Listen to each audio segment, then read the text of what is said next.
Kebakaran hebat terjadi di Muara Enim, sebuah gudang laboratorium pertanian milik Provinsi Sumatera Selatan ludes dilalap si jagung merah, sehingga barang-barang yang ada di dalam gudang tidak berhasil diselamatkan.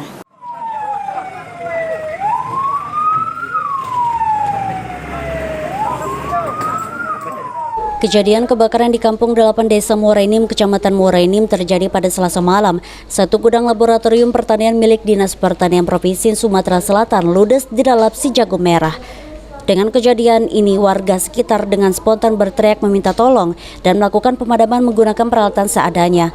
Tidak lama dari situ, petugas pemadam kebakaran datang ke lokasi kejadian dan akhirnya berhasil menjinakkan si jagung merah.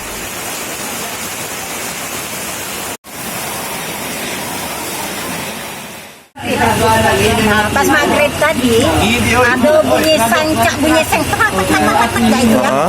Datang anak bujang aku nih langsung ke depan sana. Tahu apinya lagi pucuk. Dia minta pertolongan lah kami.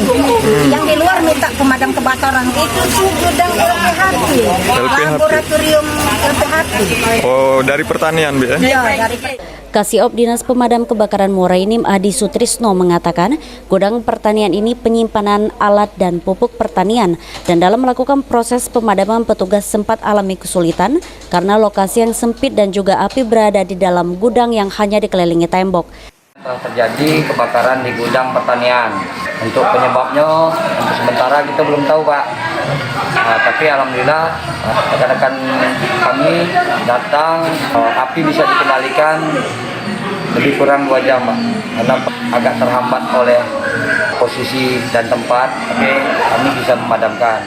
Diperkirakan total kerugian dari kejadian mencapai ratusan juta rupiah. Kini penyebab dari kebakaran sendiri masih dalam proses penyelidikan polisi. Mardian Sahpal TV.